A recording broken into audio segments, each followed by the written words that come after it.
ধরে দেখো কিছুক্ষণ, আটো উপরে তোলো, এরকম ধরে দেখো মানে হাতের প্র্যাকটিস, ধৈর্যের ব্যাপার। ঠিকই বলছে প্রিয়াঙ্কা, আটো উপরে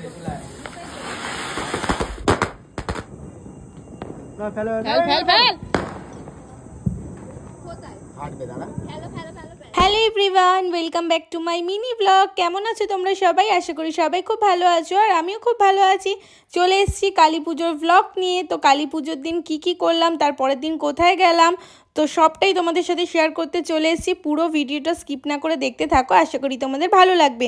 দেখো, কালী পুজোর দিন ছিল বন্ধুর বাড়ি ইনভাইট, তাই জন্য আমরা মানে রেডি ফেডি হয়ে বেরিয়ে পড়েছিলাম। আর রাস্তা দিয়ে যাচ্ছিলাম যখন, এত সুন্দর আলো আর সব পুজো হচ্ছিল, সব দেখতে দেখতে যাচ্ছিলাম। এই দেখো, আর যেতে যেতে এইখানে দেখো মা করুণাময়ীর মন্দির পড়েছিল, তো ওখানে দূর থেকে গাড়িতে বসেই মাকে নমস্কার করে নিলাম। এখানে প্রচণ্ড ভিড় হয়েছে রাস্তাটার মধ্যে, সবাই পুজো দেওয়ার জন্য লাইনে দাঁড়িয়েছিল। তো বলতে বলতে আমরা চলে এসেছি বন্ধুর বাড়িতে। আর ওর বাড়িটা কি সুন্দর করে সাজিয়েছে লাইট দিয়ে, দেখো ঢুকতে না ঢুকতেই তো মনটা বেশ খুশি হয়ে গেল এত সুন্দর লাইটিং দেখে।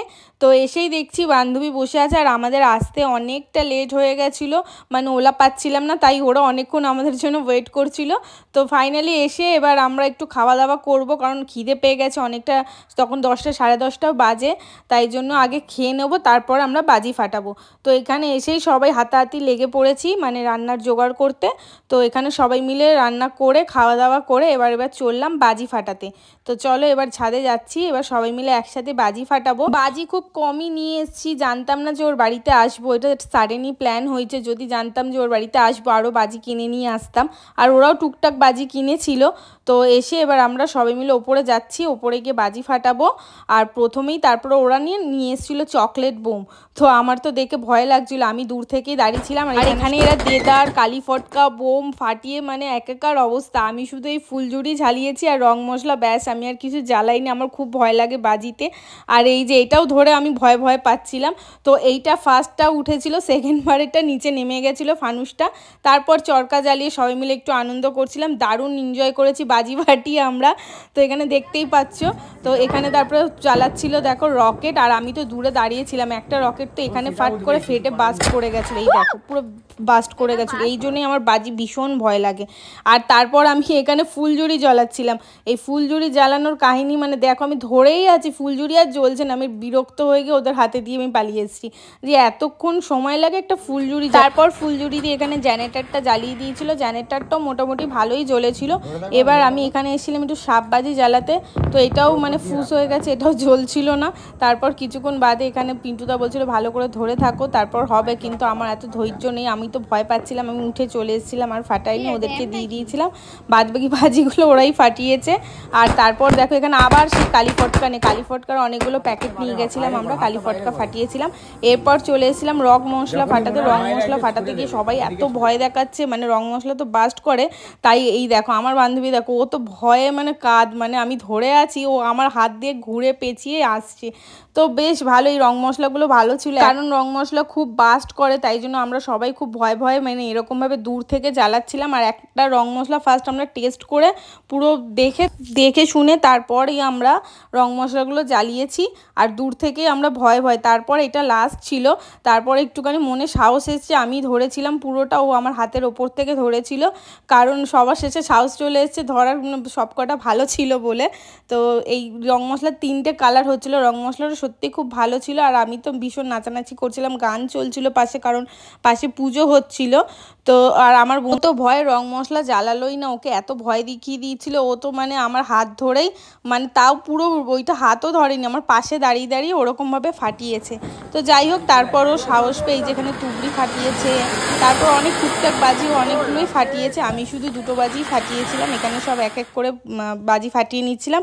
আর সবার লাস্টে দেখো এই বাজিটা ফাটিয়েছিলাম, এইটা হচ্ছে ওই চটপটিটা ভীষণ দারুণ ছিল। আর সবার লাস্টে আমার বড় ফেভারিট কালী ফটকা দিয়ে শেষ করেছে বাজি ফাটানো।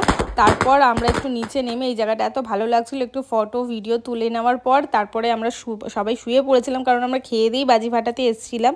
তারপর কি ওর বাড়িতেই থেকে গেছিলাম। পরের দিন সকালবেলা উঠে এই জায়গাটা এত ভালো লাগে, ওদের পুরো ফাঁকা আর এত গাছপালা, মানে একটা ফ্রেশ হাওয়া পাওয়া যায়, দারুণ লাগে সকালবেলা উঠে ওদের বাড়ির সামনেটা। তো ওদের বাড়িতে ঘুম থেকে উঠেই একটুখানি ফ্রেশ হয়ে সবাই মিলে চা খাচ্ছিলাম, কারণ একটু পরেই আমরা বেরিয়ে যাব, ওরাও বেরিয়ে যাবে, সবার অফিস আছে। তো এখানে ও চা খাচ্ছিল, আর এখানে ওদের বাড়িতে কাজ হচ্ছিল কাঠের। তো ওই দেখো আমার বান্ধবীও চা খাচ্ছে। এবার আমরা সবাই রেডি ফেডি হয়ে বেরিয়ে যাব।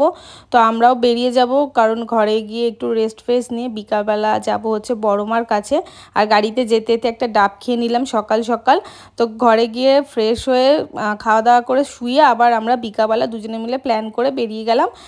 দেখো আমরা বড় মায়ের কাছে। তো এখানে আমরা চলেছি শিয়ালদা স্টেশনে। শিয়ালদা স্টেশন থেকে একটা ট্রেন ধরে নিয়েছি নৈহাটি যাব বলে, আর চলে এসেছি ফাইনালি বড় মার কাছে। তো এখান থেকে শুরু হচ্ছে লাইন দেওয়া। ভিড়টা জাস্ট দেখো, মানে এটা তো সবে শুরু। মানে আমার বর আমার সাথে ফার্স্ট টাইম এসছে, আমি তার আগের বছর এসেছিলাম বড় মায়ের কাছে, আর এই বছর এলাম।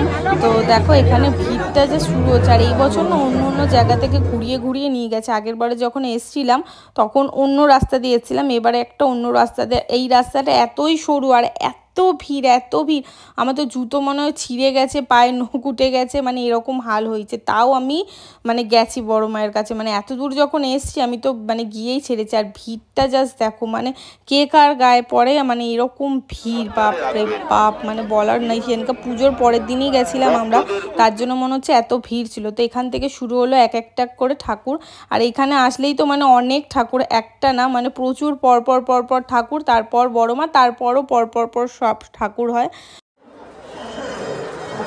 একবার সবাই মিলে বলো জয় বড় মা কি জয়, জয় বড় মা কি জয়, জয় বড় মা কি জয়। তো হাব করে দড়ি ছাড়ছে আর হাব করে আমরা এগাচ্ছিলাম। আর এইটা দেখো, এই ঠাকুরটাও জাস্ট দারুণ, কি সুন্দর লাগছে। এখানে সব কটা ঠাকুরই আমার দারুণ লাগে, এত সুন্দর ঠাকুরগুলোকে কি বলবো। তো চলো এবার চলে এসেছি একদমই কাছাকাছি, এর একদম এই মানে এই দড়িটা ছাড়লেই আমরা এবার বড় মায়ের কাছে যেতে পারবো।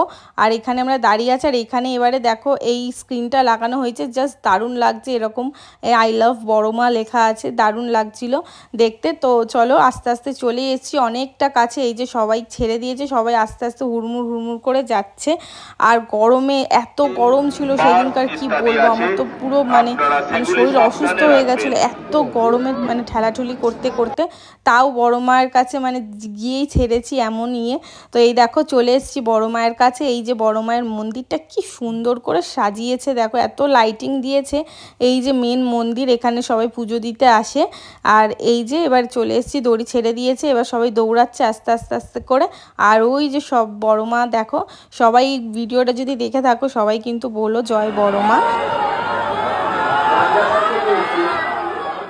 আপনার বাড়ির লোক আপনার জন্য মন্দিরের মেয়ের কথা অপেক্ষা করছে।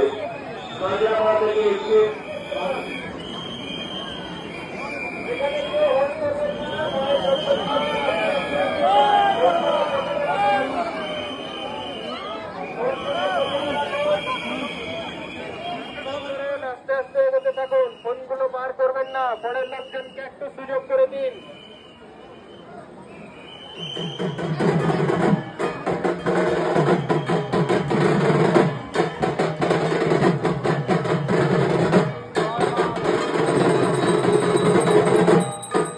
খুব ভালো করে বড় মার দর্শন করে ভালো করে নমস্কার করে এখানে দেখো আমি বাড়ির জন্য কটা ফটো ফ্রেম কেনার আছে, অনেকে আনতে দিয়েছে, প্লাস আমিও আমার নিজের ঘরের জন্যও একটা ফটো ফ্রেম কিনে নিয়েছি।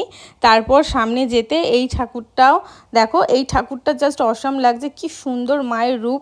তো এই ঠাকুরটা দেখার পর আরও একটু কিছুক্ষণ এগিয়ে যাওয়ার পর আরেকটা ঠাকুর, এই ঠাকুরটাও কি সুন্দর লাগছে। তো এখানে সব ঠাকুরের মানে মোটামুটি সব ঠাকুরই খুব সুন্দর, তোমাকে আগেই বললাম।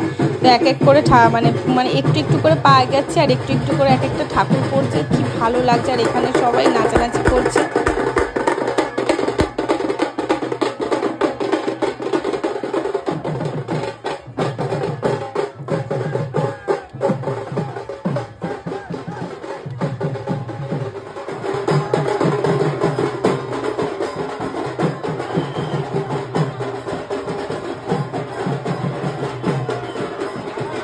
এই মা তারাটাই ছিল সবার লাস্ট। তারপর এখান থেকে বেরিয়ে ট্রেনে উঠে গেছিলাম, আর একটাই ফটো তুলতে পেরেছি এত ভিড়ের মধ্যে। আর আমরা দৌড়ে দৌড়ে এসে ট্রেন ধরেছি, কারণ এত ভিড় ছিল ট্রেনে, সবার লাস্টে বসার জায়গা পেয়েছি একটু রিল্যাক্স হয়ে। আর এই যে বড় মার একটা ফটো নিয়ে যাচ্ছি বাড়িতে, আর একদম টায়ার্ড হয়ে গেছি। তখন 10:30 বাজে, মানে আমাদের বাড়ি যেতে যেতে 12টা বেজে গেছিলো, কি বলবো। তখন আমরা ট্রেন থেকে নেমেছি শিয়ালদা থেকে, এই দেখো নেমে গেছি। এবার শিয়ালদা থেকে নেমে আমাদের আবার একটা ট্রেন ধরতে হবে। এখন দেখো 11টা বাজে, এরপর আবার একটা ট্রেন ধরে তারপর বাড়ি যেতে হবে। এই দেখো বলতে বলতে ওখান থেকে দৌড়ে দৌড়ে আস্তে আস্তে আবার একটা ট্রেন দাঁড়িয়েছিল, জাস্ট 5 মিনিটের মধ্যে ছেড়ে দেবে। আমরা দৌড়ে দৌড়ে এসে ধরেও নিয়েছি। এবার চলে যাব বাড়ি। এ দেখো গড়িয়া স্টেশনে নেমেও গেছি, মানে নিউ গড়িয়াতে। তখন পুরো প্ল্যাটফর্ম পুরো ফাঁকা, গোনা কয়েকটা মাত্রই লোক ছিল প্ল্যাটফর্মে। তো চলো এবার চলে যাব বাড়ি। আর আজকের মতন ব্লগটা এখানেই শেষ করলাম। যদি তোমাদের ভালো লেগে থাকে অবশ্যই আমাকে লাইক করো, কমেন্ট করো, আর চ্যানেলটা সাবস্ক্রাইব করো। টাটা।